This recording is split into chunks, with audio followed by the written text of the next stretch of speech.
New Thought Media Network proudly presents Having Courageous Conversations, where real talk dives deep. Each week we go beyond surface talk. We open our hearts, speak our truths, and dive into the stories that shape us. No scripts, no filters, just powerful, unforgettable conversations about life, purpose, healing, and truth. Join the conversation, because your voice belongs here. Please like, share, and subscribe. Check out our YouTube channel at Having Courageous Conversations or email us at yourshowyourvoice@gmail.com. Now, let's have a courageous conversation. The views and opinions of our guest and hosts do not necessarily reflect those of New Thought Media Network, or any organization we may be affiliated with. Here at New Thought Media Network, we welcome freedom of speech and courageous conversations. There are many topics that can be difficult to navigate. Challenging the status quo and engaging in lively debate is important to expanding our understanding of one another, and life in general. Creating a peaceful world doesn't happen because no one disagrees, it happens from a willingness to understanding one another. In our programming, we strive to expand consciousness and assist people in creating remarkable lives. Your comments are welcome at info@ntmedia.org.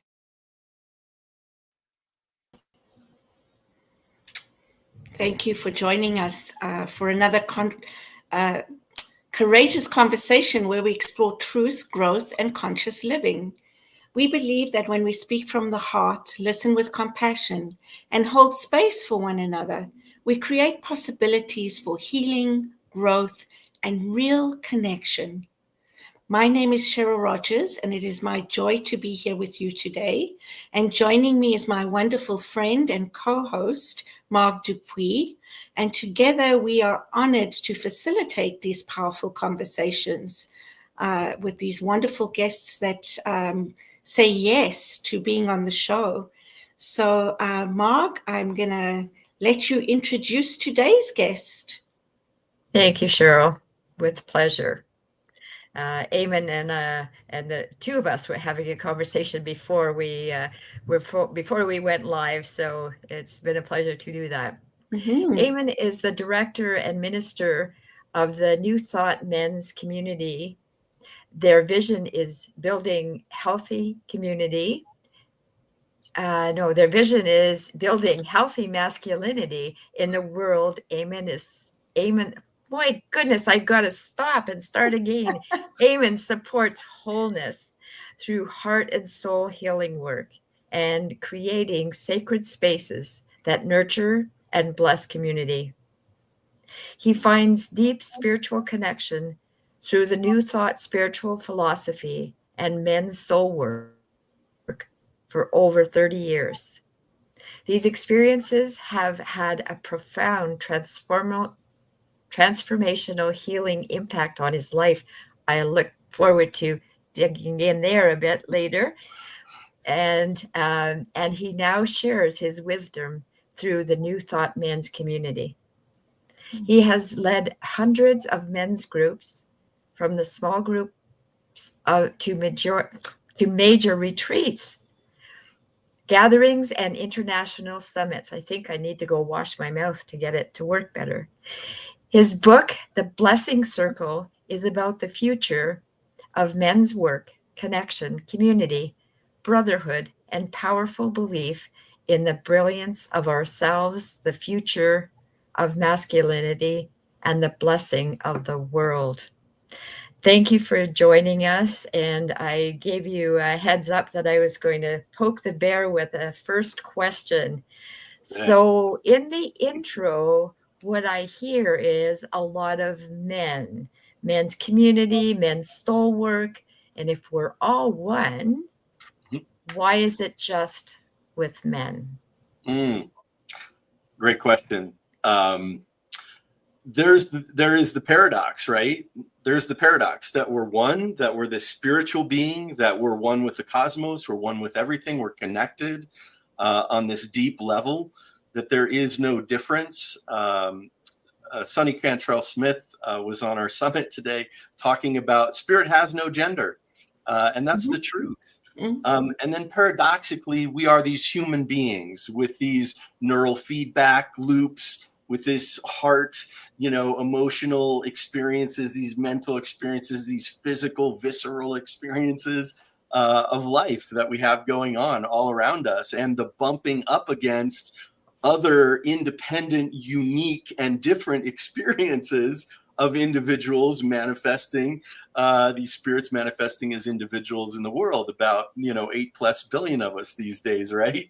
So therein lies the paradox of how do we really honor and bless who we are as this human expression and this human experience, and then also at the same time be able to honor that larger picture of I see you. I understand you. I get you on this soul level. We are the same. We are equal. No one can be more spiritual on that level than another. There is perfect equality there.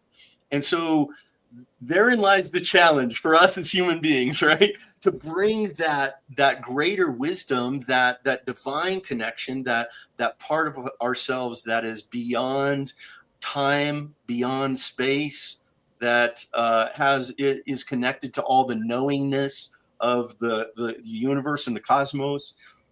And here we are in these physical bodies and having this human experience. And like you with the intro, I have dyslexia, so I was just loving you in that moment. That's how I read sometimes. So, we all have these quirks and these histories, these upbringings, these impacts and influences, both amazing and incredible, and also painful and traumatic on some levels, as these human expressions, and trying to live our lives and find more joy and happiness and fulfillment and love, abundance in the world. So I have to say, Eamon, when I first met you, I was so excited that there was somebody who was doing male spirituality, like bringing in the masculine side of the spiritual movement, because I don't know about many other communities, but certainly in ours, we have a shortage of men in our spiritual community. It's mostly women. And I've seen that in a lot of groups. So I love that you're doing this. So I want to hear from you. What does healthy masculinity mean to you? That's a great question. And really an individual question on some levels. I mean, on some levels it isn't, because given our current social situation, at least here in America, it's like, okay, we're kind of seeing unhealthy masculinity really playing out very prominently in the press and in other ways.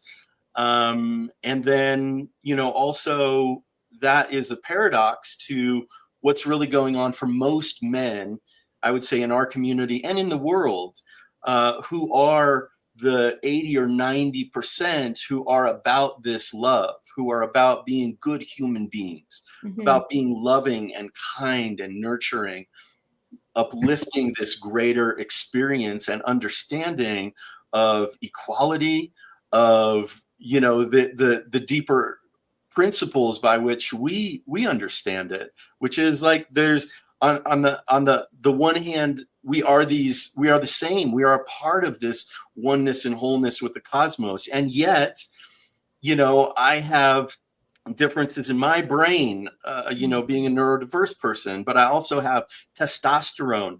I also have all these other experiences of being raised in this society that I was raised in by the parents who were raised by their parents in a certain way. And we have these histories to help us be these individualistics, or the cutting edge of the divine expression, right? On this larger scale, and that's part of our reason, I believe anyhow, for being here, is we are these individual, incredible expressions, so unique and diverse. Like there's not one of us that's the same. Yeah. And so it's like we get to celebrate this diversity. And then that's why I think, Spirit loves paradox, because it constantly puts us in these situations where here's your human experience, and we're going to put you as a male on this planet with this kind of, skin color, Conditioning. this philosophy, this, raised in all these influences that you'll take in, and your brain will go, I am this. And then paradoxically, I am infinite. I am stardust. I am, a part of the oneness Mm-hmm. that the entirety of everything is. Mm-hmm. It's So, quite what led you to men's soul work? What led you to delving into this masculine side of spirituality? Yeah. Well, as Marg had mentioned, I kind of found this new thought philosophy and men's work at the same time. And so really delved into that, and wanting to understand myself as a man in the world, especially as a spiritual man in the world. I grew up with 3 sisters and a mom who was very present with me in good ways and bad ways, as we all have. And then my dad, who was very much, they were very much in their roles, Mm-hmm. right? As they were part of the silent generation. So, they were very much like, I'm the dad. I go to work. I'm the provider. I take the trash out. I mow the lawn, and my mom, who was very much, I am the homemaker. Mm-hmm. I am, I take care of the kids, and all of those roles. And so, when we're steeped in that, and then I think my generation, I was looking for, because not that my dad wasn't there, he was just very quiet. He was very silent. He was more introverted like myself. My mom was more extroverted. So there were a lot of interesting play going on, even with them in their generation, that were not like, the stereotypical, the guy's supposed to be all extroverted, and the female is supposed to be more introverted. And they were way backwards on that. So that's kind of what got modeled for me, as my dad was really focused on work, and he worked a lot to provide for us. I'm so grateful. And they were wonderful parents, for the most part. Really appreciate them. But I think that upbringing, and having sisters, and not having that outside influence of other men to be able to go, what is the now experience of masculinity? And so when I started to question that, and work with that question of, who am I as a man? Because my dad was a very kind and gentle and loving man. And as we were talking about earlier, very Catholic. My folks were very Catholic. I was brought up Catholic. And so, they were, he especially was kind of the very silent type, and which I can relate to. And I, even in a lot of ways, I took on, and still have today. Although you wouldn't know it right now, but I prefer that. I live in the mountains here in Colorado, and I love my isolation. I love my time alone. It helps me rejuvenate. But when I got together in a group of men, and especially started doing retreats and things like that to get in touch with that, I found a men's group. I found a mentor, actually. And he was, of course, brought to me by a woman in the church that I knew. And so even I found men's work through the women through this woman who loved me and wanted the best for me, and introduced me to her friend. And he mentored me and another guy that I knew. And we started a men's group, and that was the beginning of this lifelong journey of being able to want to hear the stories of other men, wanting to hear that wisdom in a non-judgmental way, wanting to be able to share, be loved, be accepted for the more sensitive and tender man that I was, which is, especially in the 80s, it was 90s, it was more contradictory to the stereotypical versions of what masculinity was. And so me being more in touch with my feelings, me being more in touch with my intuition and those kinds of things, and sensitivity, empathy, really, I think, had a huge impact on me and gave me a feeling of like, I don't belong in this box of what masculinity looks like. How do I figure out how to belong, or where I belong, or who I am, or, you know, those ancient questions from the Greek philosophers, who am I and what am I here for? You know, that we all on some level ask ourselves in this journey of life. So I think that was the most powerful thing. And then I have been in men's groups ever since. I was in one men's group for over 25 years. And these are guys that even though our group is no longer together, we still connect on a regular basis, or occasionally when we can, and just check in with each other. And it's brought this just deep love and appreciation for someone who can see me, can appreciate me, can honor me, can love me for exactly where I'm at, and I them. And to be able to have those relationships, even when, like, we had to put an agreement into our group that said, hey, if you get seated, you have to stay seated. Because there were times when people got angry, that fight flight takes over, right? And so we're like, forget you, I don't like what you said, or I'm out the door. Where I learned that I didn't have to fall into those categories of fight or flight or freeze. That I could actually sit in the extreme uncomfortableness at first of having drama or having conflict in a group or with another individual, and to be able to sit in that and know that the group is holding that high vision of health and well-being and healing, and they're holding that container, as it were, of that, and for me to be able to express my feelings, the other person be able to express their, hey, I really didn't like what you said. I felt that was very insulting. I'm really pissed off at you right now, and I kind of don't like you. And, to have those conversations and to help have those be facilitated, and then to get to a place where there is resolution. I think in our society, or, for a lot of us, maybe not all, but we don't get that resolution sometimes. We're like, okay, fine, I'm mad at you and I'm just going to go away. And then I'll come back and that'll be the resolution.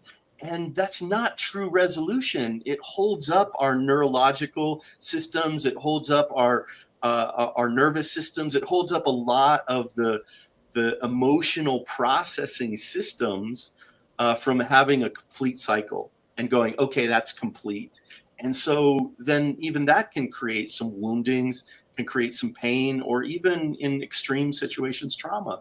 So to have that space where I could be seen, I could tell my story, I could be myself, I could ask the questions, we could have conflict, and to be able to learn listening skills. And when it's my turn to talk, I get to talk, and when it's not, I get to through my heart, through loving these individuals, I get to listen, and I get the same witnessing of their life that I got from my life.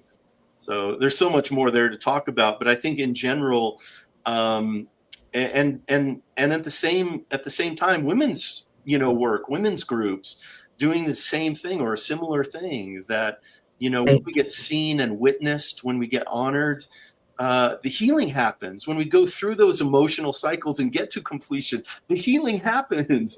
The trauma lessens. It's not sitting in our psyche going, hey, this didn't get completed. So we're able to have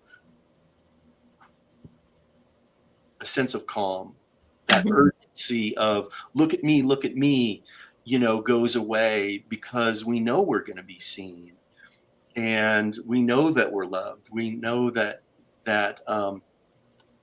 this is the healing process. And then we find more calm in it. We find more calm within ourselves. We find more compassion with other people, learning how hard their lives are, and then find more compassion for our own lives, which then amplifies like love does. When we give it away, we get more of it. So, I think these are the big things as to what the impacts of men's work have done on for me and my life. They've taught me a bunch of skills and wisdom and practices, not to mention actually saving my life. I talked about neurodiversity and being dyslexic as I was growing up, and we didn't know it until I was 30. So I was kind of like on the spectrum, but I wasn't quite enough to go, hey, but I didn't do well in school. So I had a lot of suicidal feelings and experiences, like I don't want to be here. And it was really challenging, and it was very difficult. And even into my, earlier mid-20s, I still had feelings like that. Like, what am I doing here? What's the point of this? Why would I do this? And being that we're talking about suicide, I just want to say the number is 988. You can call that number in the United States and Canada and get help if you're having trouble with suicide right now. So suicidal thoughts or need some support around having healing with that. Thank you for that. Thank you. I always I think we have to include that. So absolutely. You brought up suicide, and part of what I was going to ask you, Eamon, in one of your podcasts, I heard you say that there was a very high rate of suicide in men. Is that right now? Is this like currently right now? Years, or is there? Yeah. I don't know that the history. I know it's up right now. Nearly 100 men commit suicide every single day, and almost 15% attempt suicide every day. So 15,000 men attempt suicide every day. And then, of course, we don't want to leave out that 1/5 that are women who are struggling with this as well. And we want to honor that, because when we help anyone, we help everyone. And we obviously would like to have those to be we don't want to have people doing that out of desperation, having thinking there's a permanent solution to a temporary situation, and that they're going to miss out on this amazing experience that life can be when we're actually allowed to heal that pain of separation and that pain of struggle that a lot of people seem to be going through right now. The world is full of change right now, and it's not easy. We're experiencing some real intense birthing pains, definitely here in the United States, of what transition from, maybe the unhealthy masculinity looks like into moving into the spiral upwards, as I like to reference spiral dynamics. We move upward into this greater expression of what does healthy masculinity look like. And I think we're trying to figure that out. And so it's no wonder that the worst parts of masculinity and of men would be showing up right now. And we're seeing it playing out live on the TV, right here now in front of us. Absolutely. And I think it's beautiful in a way, but it's also really hard, and it's a real challenge for a lot of people, and especially the economic impacts of things. And when we're talking about survival and, basic survival needs, it just makes that much tougher. Yeah. So I just want to let people know, because first of all, welcome to everybody who is here and making comments. If you think that you're alone watching, or there's only a few of you, know that this show is being broadcast on many different channels. So we have different people watching in different places. New Thought Media Network, Unity Kitchener, I believe ANTN as well, or that's coming, so this show is being broadcast in many different areas So if you think you're alone, you're not. So I just wanted to say that.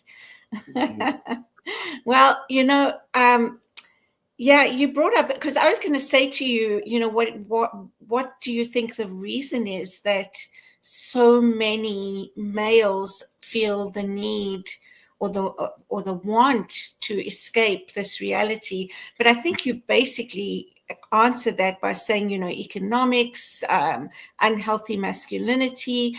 Are there any other reasons that maybe we don't think of, that perhaps men are sensitive to, that make them not want to be here?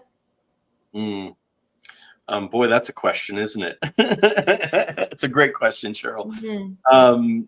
Because if it were just that simple and we could just give people money and that would solve the problem, that would be one thing. Yeah. But it's a deeper thing. It involves the psyche. It involves our upbringing. It involves the stereotypes that men are this. I feel probably one of the biggest challenges and also one of the biggest traumas, and thusly the trauma that keeps on expressing itself through those individuals are, in the past, men have not been able to express themselves emotionally. And so we see this very narrow band of emotions that men, at least in the past, and I think it's changing, but it's a slow change. When you're talking societal changes, it's always the slow change. But men are okay expressing their anger. Men are okay expressing love if it's with an individual. Men are and this is something that's so, it hurts my heart almost, because it's an experience. It's a shutdown experience, not only from typically parents, but also society, our peers at 2 years old, 3 years old, 4 years old. Men don't cry. All of those cliches, grow up, cowboy up, man up. All of those cliches that we have, that are actually subtle ways of manipulating men to shut their emotions down. And anytime any of us go, I'm going to push that down, I'm not going to feel that, right? It puts it internally. It creates tension and often creates a shadow that we're not supposed to do it. That's not supposed to happen. That's not okay. Yeah. And we learned that at a very young age. And a part of that is our history, like thousands and thousands of years of men going to war. And that's how you prepare for war. You shut those emotions down so you don't want to see guys crying on a battlefield, right? That's ineffective.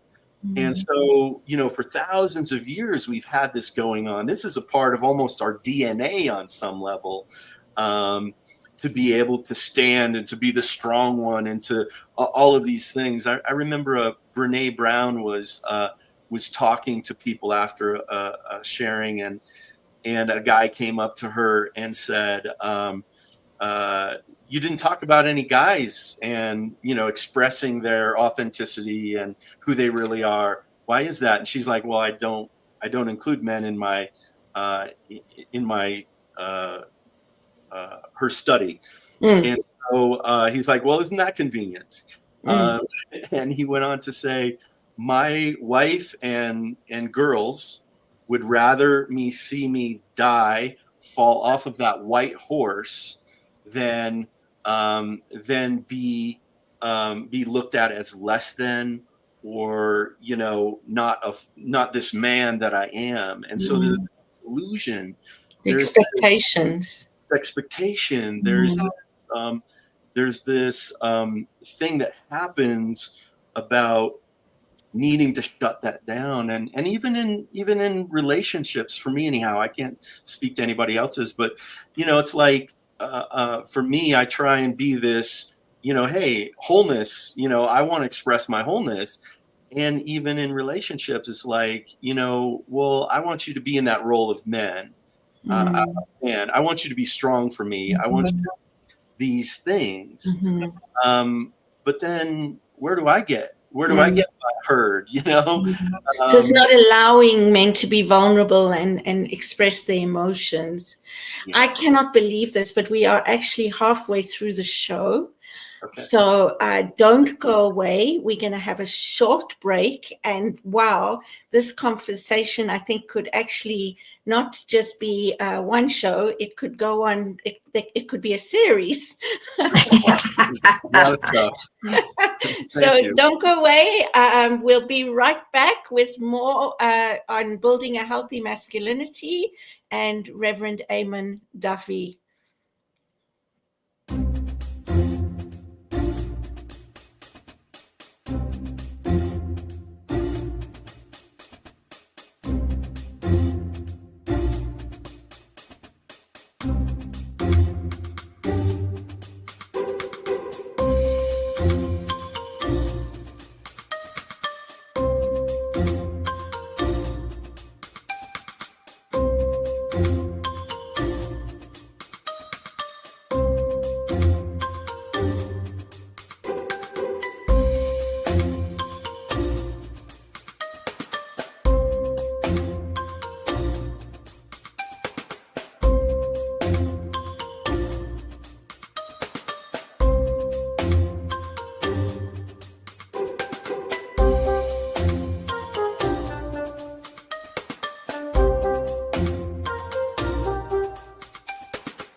New Thought Media Network.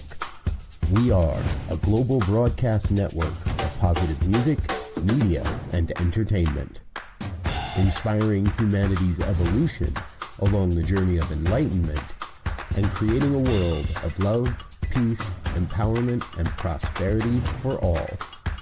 New Thought Media Network. Positively inspiring.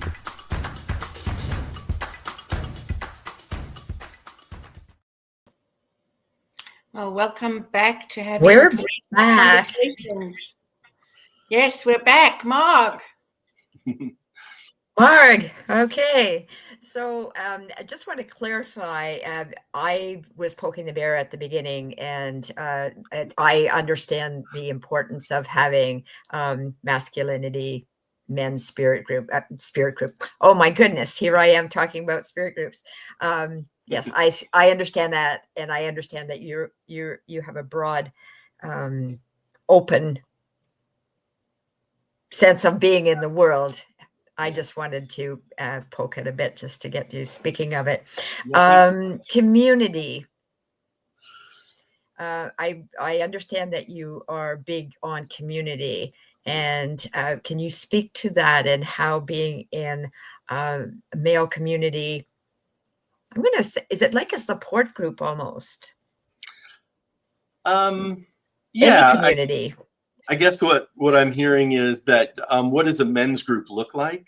Is that a question? Yes, and the importance of community to you. So yes, the men's group, and then broader than that, yeah, community. Okay, great. Thanks, Mark. Yeah, I appreciate that. And to kind of just complete as we kind of before we left, I think what we're really seeking is emotional wholeness for men, for women, for everyone to be their whole self. And I think those boxes that society would stick us in, or that our past or our programming would stick us in, no longer serves. And I think that's what these future generations, these younger generations, give me so much hope. And not that all of them are doing that, but definitely some of them, even more than my generation, are doing that, is really honoring that emotionality in their kids, in young men, being able to express, seeing these younger guys will just go up and hug each other, and I just love it. I'm like, oh, that's so beautiful. Yeah. It took me a long time and a lot of assistance to get my dad to finally hug me and tell me I love him. It took me several months, which is actually not a long time, considering that was his whole life experience. He didn't hug other guys. So I think there's hope with this emotional wholeness, especially for all of us, for men and women. But so to answer, before you go on, and I love Mark's questions, and I really want to hear I just have one comment about what you're talking about right now. We all have a masculine and a feminine side of us, right? Yes. We all have that, whether we're male or female. Some are more male, then have more male testosterone and all those kind of things. And so I think what we're talking about here is emotional balance, right? Or the balance between our female and masculine energy that creates wholeness, which is what you were speaking to, being whole. But I don't want to take up more time, because I love what Mark asked about the importance of community for men's healing, basically, and what does a group look like? Yeah, absolutely. Well, I think it's great. It's a great question to be able to have or be in a men's group. I would say some of the structure, let me speak to the structure real quick. Some of the structure is, just finding, 7 or 10 or 12 guys, 5 guys, 2 guys, and getting together and really creating some otherworldly space. The space that we're not normally in during our regular daytime hours. Like, hey, we have all these kinds of conversations in our day. We can even tell our stories over and over again, but people don't really hear it or take it in the same way as we do in a men's group. We create a separate space. We evoke, we create that safe environment through which we're able to communicate this deeper, more authentic self.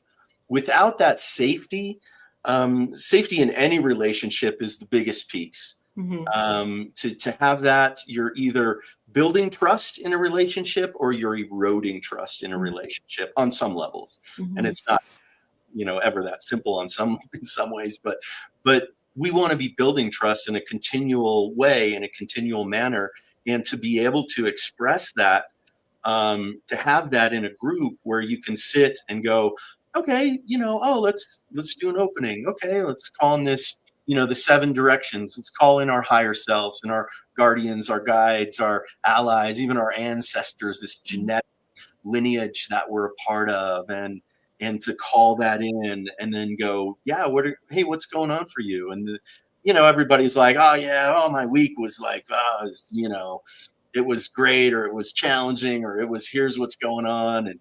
And then, be able to take a second round and go, okay, what's on your heart? What's really going on for you? Like big picture, like heart and mind, like share your challenge with us. And then being able to even move that into a place of how can we bless you? How can we put this into a ritual? How can we take this and really honor it, or provide a tool, or provide some support, or even wisdom, if that's what they're asking for. If they're wanting feedback, guys have to ask for it. We make them ask for it, because we don't ask for help as men. Like, we don't even ask for directions, right? Thank goodness for the system. But, for us, especially as men, to be able to go, okay, I need help. And it takes sometimes getting to that extreme experience of, I am really struggling here. I am in so much pain that it's more painful to not ask for help than to say, hey, I'm struggling. I need some support here. And so, that intimacy, that connection with other men, I think provides that. I think especially for straight guys to have a place where they don't have to poof up our chests. We don't have to look attractive. We don't have to look like I have it all together. Which is a great lie that we like to promote, or that our society likes to promote. No, it's ridiculous to think that that we aren't experiencing the same thing that every other human on this planet is experiencing, which is we have an emotional body, we have a mental body, we have a physical body, we have a spiritual body, we have an energetic body, we have all of these expressions in a very complex, being that we are. We are very complex in such beautiful and challenging ways. And so to say, I don't need to be this rugged individual. I don't need to have this, I've got it all together scenario that I can think my way out of anything is just not true at all. It doesn't honor our wholeness, and it denies something within us from being expressed. And then that causes pain, that causes trauma, that causes struggle, that causes all those things. And so by having this men's group to be able to be this authentic individual and have this safe place, especially in our New Thought communities, the spiritual men with like-minded other men, that's the men's group that I love. That's any group that I love, but that's especially the men's group that I love. And what that larger picture looks like is when a bunch of men's groups get together, a bunch of men get together. We have a gathering every year that we do. It used to be live before the pandemic. We're trying to get back to the live version, but we have done it online because it's so amazing for us to just get together and for us to practice. Let's put them in a dyad. Let me get in a dyad with one other guy and talk for 20 minutes, 10 minutes each, and talk about these deeper things. And then maybe even have a small group that's talking about these deeper things, and having someone who has expertise and has worked on their tools and has worked on their wisdom, has worked on their processes. It can come in and share those things, and then we get to practice them. I think that's the biggest thing in men's groups. And guys ask me this all the time. Well, why would I want a regular men's group? Why wouldn't I just show up when I have a problem? Because we're building skills. We're building skills that equate to the rest of our lives. We're building listening skills. We're building communication skills. We're building compassion skills. We're building the ability to really hear people and listen, not just wait for our turn to voice whatever we need to voice. Practice taking the armor off, right? That all of us have in this world these days, and be able to expose the tender heart and not have it get stabbed and not have it get made fun of or beat up or whatever. To be able to have that heart space where we can say, yeah, man, this is challenging. And then even larger than this, and this is what the New Thought men's community is creating, is a men's movement in New Thought. We're not just about, although we have men's groups online, because some people don't have access to men's groups, or they're either leading a men's group and they want a place to do their own work. But for them to have that live men's groups where they can get hugs, where they can have the experience, is such a beautiful thing. But this larger experience of being able to provide that space, the training as leaders of men, as leaders in general, that's about the movement aspect of what we're doing, and how do we hold that not only in a men's work, in a personal integration, shadow work, all of the stuff that men's work has traditionally done, but holding it in that new thought context of like, yeah, let's do a treatment around this. Let's do a healing around this. Let's do a blessing around this. That spiritual component of a group of if we look at, oh shoot, I forgot her name, the Power of Eight. Which, I mean, doesn't need to be 8. It's just a bunch of people getting together. And when you have 7 other people around you, or however many around you, holding that high vision and knowing that, not being in denial of what's going on or what's happening. We want to be real and authentic, has to be the first thing. But to be able to hold that high vision that we do in New Thought and this philosophy, that's the thing. That's the gravy. That's the beauty. That's the incredible exponential experience of healing, of blessing, of being seen, of being loved, of being heard, opening that heart, opening us up to that greater good. And when anyone moves more into their wholeness, when anyone moves more into their fullness, into their healed self, into that divine self that we truly are, that we embody that more, it just exponentially grows from there. It's contagious, and it doesn't matter, men or women, all of us, when that's modeled, like Marianne Williams just says, it's our light, not our darkness that we're afraid of. So when that light comes on, that's when the magic happens. And then we just see that every time we do gatherings, every time, even online, we see just this beauty and just these mystical, these beyond explanation healing happen. And I think that's the deeper thing of us is, and the deeper meaning behind men's work or women's work, gender work in particular, or even you mentioned spirit circles, where we come together as men and women and do some healing work together. Anytime we're modeling that, we're able to get more in touch with that. It indoctrinates us into that. Oh, that's right. I am this divine being. I'm not limited to this body. I have infinite knowledge at my fingertips. I have this wholeness and this beauty and this love in me that is, beyond imagining. And let me try and get more in touch with that. Then we're really modeling healthy humanhood, healthy masculinity, healthy femininity, healthy personhood, which, the world. I just need to ask, you said about gatherings. I just wanted to, are you online and in person, or do you do hybrid, or? Yeah, it's definitely hybrid stuff that we're doing these days. And especially since the pandemic, we used to do our gatherings live, and we're in the process of getting back to that. But right now, most of our stuff is online. We also have rite of passage programs that we're developing that we'll be sharing in the near future, in the next few years. That will be a hybrid version of that. So we'll have a rite of passage experience that'll be live.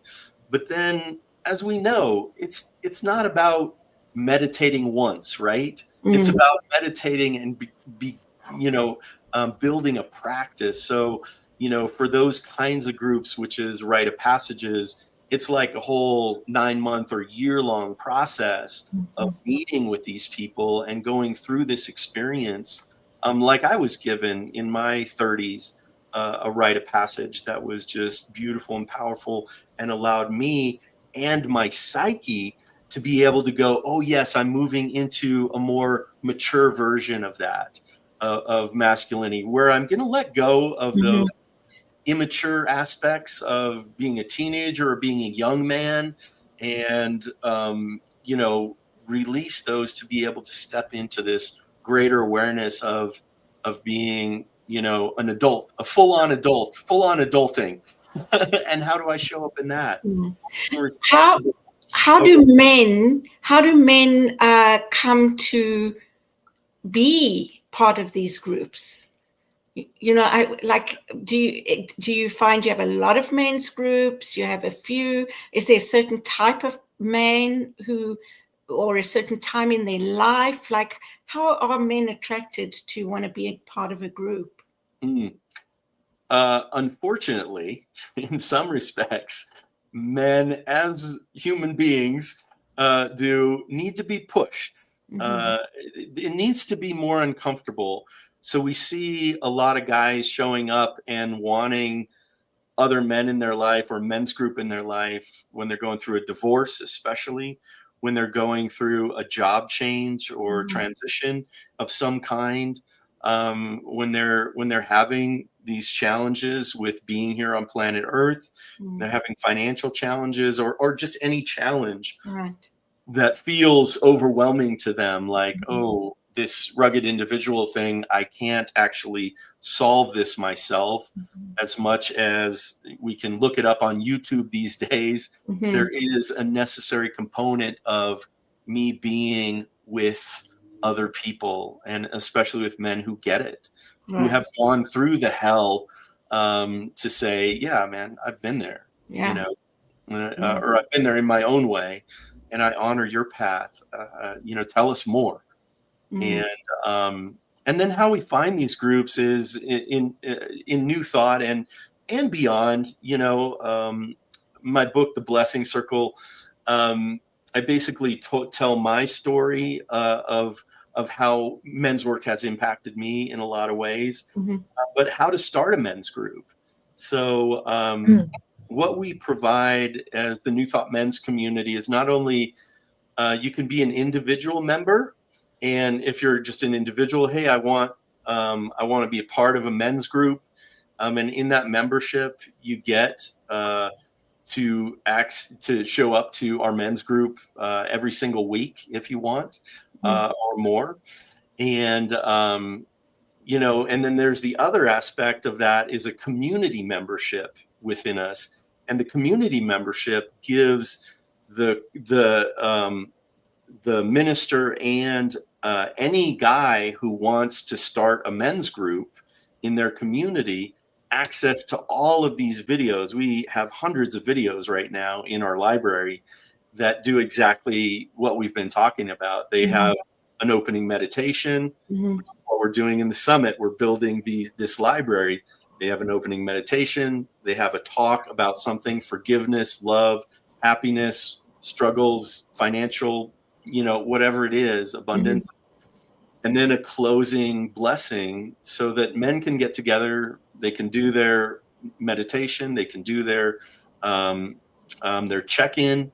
They can watch the video and discuss it and start building trust between them, and then have a closing. So even a guy who is fairly new to New Thought, is fairly new to Unity or the Centers for Spiritual Living or UFBL or, you know, independent metaphysical centers, we have access to this, and they can choose the topic. The group can choose the topic and what they want to work with. So that's one way of creating men's groups. And there are other men's groups out there.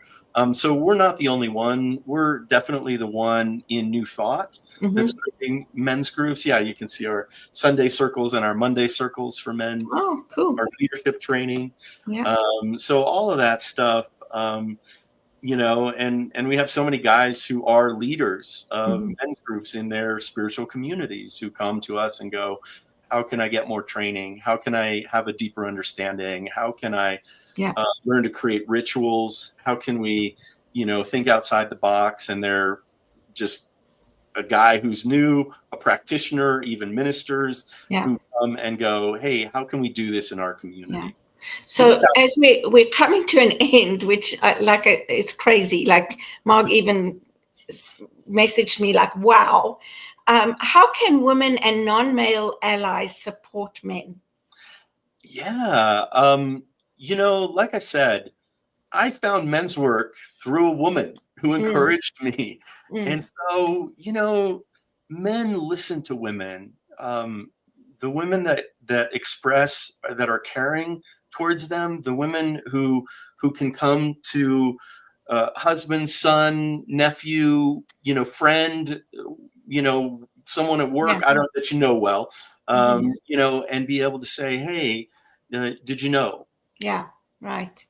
Yeah, I think that's the biggest thing. Yeah. And of course, we're all inclusive, you know, here in the New Thought community, as well as the New Thought men's community. So, you know, straight, gay, bisexual, transgender men, if you identify as a male and are wanting to do the deeper work, because that's what we're about. We're about doing the deeper work. This isn't a social club. There are lots of guys who do have social clubs, and that's fine.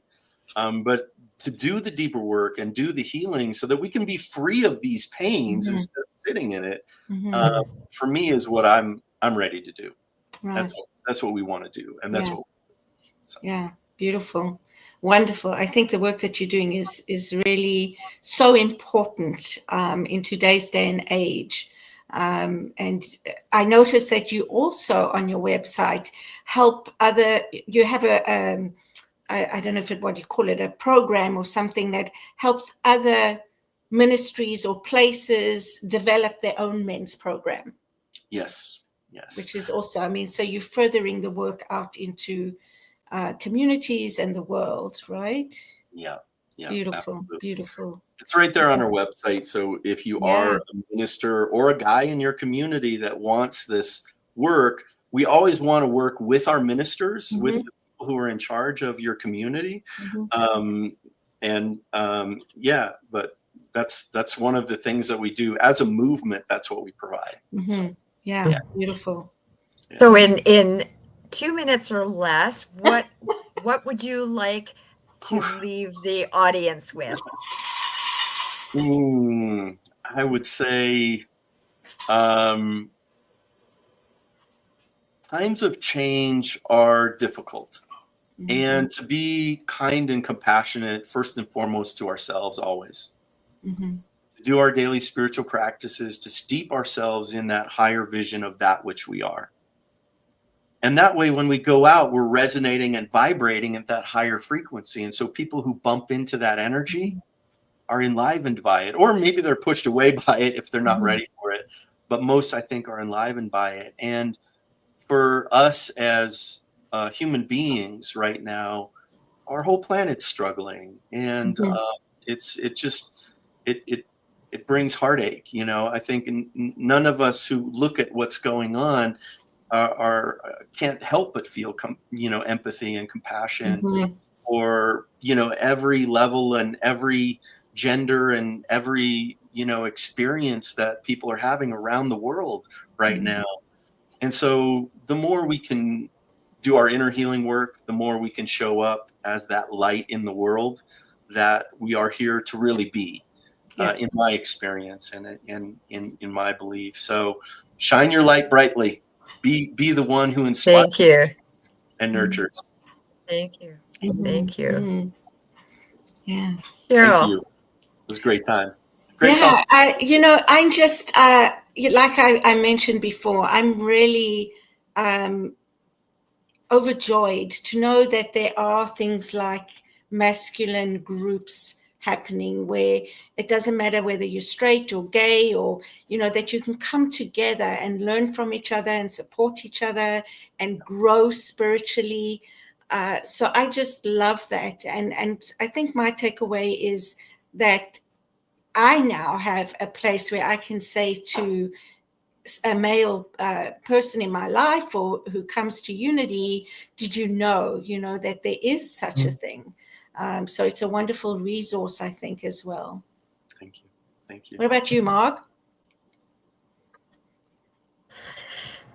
This part of the show I find difficult to answer because I'm a processor. So I will take the show away with me and process and go, oh, I learned this, or I would have said that. So I'll say that I enjoyed our conversation with you today, and I see the passion expressing in your eyes. So thank you for sharing, all of you, with us today. Yeah. Thank you, Mark. Thank you, Cheryl. Yeah. Really wonderful conversation. Thank you for joining us. It's been truly wonderful. So I'd like to invite our viewers to share, like, and subscribe, and join us next week again at the same time. And thank you all for being part of this courageous conversation. See you next week. Bye. Bye for now.